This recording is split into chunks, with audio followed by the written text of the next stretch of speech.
Hello, this is Project Kyle, and I'm here to show you my work-in-progress indie game, Forgotten Stars. I have been working on this project for about 3 months, and I just wanted to show what I have in the game so far, and what my 3 months have gotten me in this project. First of all, Forgotten Stars is a tactical RPG.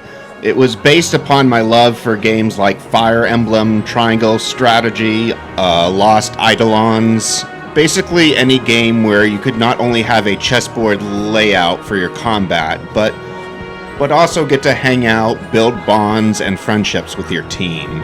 Of course, even though there are many games that I love and that have inspired me to make this game, I wanted to do a few things different. First of all, Forgotten Stars is a game where you are a space pirate and you must recruit your own crew of space pirates from the beginning. So rather than choosing a house or being assigned a specific team, out of 30 pirates, you must assemble a crew of 10, including yourself. So you're going to have to make some choices very early in the game that will shape your experience from the very beginning. You can, of course, recruit other pirates later on, but it is those starting 9 that will really set the foundation for your experience. Here you can see I'm talking to one of the pirates named Cheer Captain Olivia. She's, I wouldn't say my all-time favorite, but she's close to being one of my favorite crew members so far. She's a ditzy airhead, but once you learn more about her, you will find that there are layers to her seemingly shallow personality. So as you can see, you can talk to and interact with different candidates for your crew. You can get to know them a little bit before you make your choice. There's no recruiting requirements. Like you don't have to do like a quest or anything for them. It's not that in-depth at the beginning, and the reason I do that is because you have to recruit 9, and it would take a long time to do a quest for all of them. So for my players' sanity at the very beginning and to keep them from getting stuck in quest after quest right off the bat, it will be simple. You just say you want them to join your crew and they will join if you have room. But again, you can only pick 9, so deciding who you want is more of the gameplay at the beginning. Later on, that changes. Later on, as you recruit more crew members, there will be certain quests or requirements that you will need to get some of them. And I say some because you cannot recruit everyone in this game. The choices you make will impact who joins, who goes, who lives, and in some cases who dies. And in some cases, even the fate of the world that you visit could be impacted by the choices you make. It won't be a severe branching path story or anything. That would be too hard for just one person to do, and I am a solo developer. But there are choices, and when you return to the world later, it could have your choice, your single choice could have dire consequences to that world. So although I hold the player's hand at the beginning and make things super easy, don't expect it to stay that way throughout the entire game. Here you can see I'm talking to Alia, and you can see the options here. You can ask about Alia, which she will give you her backstory. Ask about her skills, she'll let you know what she's good at as a unit, and train with Alia. Let's go to the training mission. This is important because it actually gives players a chance to use the unit and see what they're getting into. Now this is the perfect opportunity to show her ultimate. Her ultimate is Stampede. This will allow her to move an extra 2 tiles. Next, move her to the enemy to use her skills, Wolf's Valor. This will accumulate damage based on the amount of tiles that are moved. So let's give you an example. Player phase, turn 1. As you can see, I cannot reach the enemy. So to fix that, I'll use my trusty ultimate. And each ultimate will get a little animation when you use them.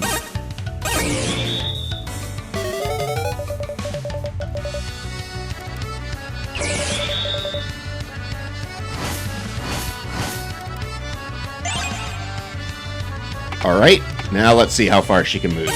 And there we go, now she can reach the enemy. So now to do extra damage, let's use Wolf's Valor. The more you travel to an enemy, the stronger Wolf's Valor becomes, so she can really do some strong damage as long as there's distance between her and her enemy. Alia, you basically just want to send around the map, back and forth. The more she runs, the more damage she will do. Now, as you can see, I need to fix that animation because her spear, the tip of her spear disappears on the left and reappears behind her. That was a current mistake. I made a new animation for her. I'll be fixing that soon, so no worries there. So I still have a lot to do in Skull's Corner, which is the starting pirate town that you recruit your crew in. This place is Thug's Hideaway, which is the bar where most of the pirates you recruit hang out, but there will be others that you have to go out of the bar to get to. I'm currently working on the center of the town. It's a shell right now. It really needs a lot of work, but I at least got the outline to it done, so there's progress there.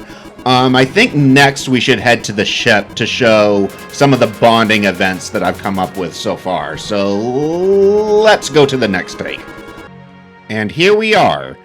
I have a lot more work to do on the ship than I do at Thug's Hideaway, but it's at least good enough for me to feel comfortable showing people what I've done. As you can see, there are different zones. This is the recreational level of the ship. We are currently docked, but the animation will change when the ship takes off. And there we go. We are now in space. So this room is a mini version of Thug's Hideaway. It's a bar, but you can also share a meal hangout with your crew. Let's head to the arcade and say hi to Rita. Nice game room. I see you aren't devoid of fun. I'm gonna kick your butt at pool when we have time. Hey there, Cap. What's up? So you can chat, hang out, train, gift. So when I think of a cute skater girl, I think of something adorable like a romance novel. I'm sure she would love that. Oh dear, she hates it. As for why she hates it, well, you just have to find out by playing the game. So let's give her a gift she would really like. How about an old assassin's dagger? That's probably the last thing you'd think about when giving a gift to a cute skater girl, but surprise, surprise, she loves it. Again, there is a reason for this. Figuring out her backstory, her likes and dislikes, are crucial to understanding how to make your crew happy. And I don't go easy in that regard because I really do not like flat characters. I like characters to have layers, have depth. I feel that it's that lack of depth that killed Fire Emblem Engage for me. We went from having amazing characters in 3 houses to flat stereotypes that really didn't do much for the story. So I really want to take it to the next level with the characters. I actually use a 3-layer structure. Outer layer, inner layer, and subconscious layer when I write out a character. So there will be plenty of twists and turns, not just for the player, but even for the characters themselves, as they discover who they are and learn things about themselves that not even they knew. Here you can see we have a movie theater. This will be a minigame. It's really just a cozy minigame in between missions where you talk about the movie to whatever character you watch the movie with. Here's a dancing minigame that I have finished. Would you like to dance with Rita? Here we go. As you can see, it is Simon Says, and yes, I did use a plugin for this. Shout out to Undermax for this plugin. Now, you won't have to do the same exact activity every single day when you're on the ship. There is a maximum amount of activities you can do per crew member. This is to avoid having a player build up friendship points with a character too fast, and as well as making it seem like you have to grind or continue to play a minigame that they don't like just to get the maximum friendship for that character. It is, however, important that you do hang out one way or another with your characters because, as I said, some of your characters can die, and sometimes this will be impacted by your friendship level with them. This won't be for every character. Some characters value action more than attention, so you, again, know your crew, know your characters, but if there's someone you like in your crew, or you've got that superstar unit on the field, you might want to spend a little time with them just to play it safe. Let us skip ahead to our next minigame, where you and one of your buddies can share a meal together. We will switch to Olivia, and as you can see, it's just a simple sit down, have a meal, and pick a topic of conversation that you think that crew member will like. Sports is pretty easy because Olivia is a cheerleader, so naturally she'd be into sports. But now where do we go? Knights in shining armor might work, but no. And again, there's a reason that your friendship has actually lowered because of this. This is a triggering topic for her. Again, this is a hint into her personality. Yet when you tell the smiley girl that it's okay not to smile, your friendship with her goes up. So again, this is a chance for you to learn about your crew, learn about who they are, what their likes and dislikes are, and in the event that you encounter a situation where your crew member's life is on the line, hopefully this will help you to keep them alive. We are now going to switch over to Rita and do the swimming minigame. This one actually took me a long time to do. It was not easy and I made a lot of mistakes. But it's pretty simple. Just get the bar within the green. Every time you get it, you move forward. Every time you miss, your opponent moves forward. So not really much here, but just a little something to do to kill time. And again, to have that cozy atmosphere in between each mission, which is bound to be a lot more intense than when you're on the ship. As for the final thing I'd like to show you all is the first planet we are going to, Oscura. Now, as you can see, I have a lot to do here. I kind of just put everything around, so don't worry, this is not a finalized map. It's just a testing ground to test everything. Oscura is a weird planet.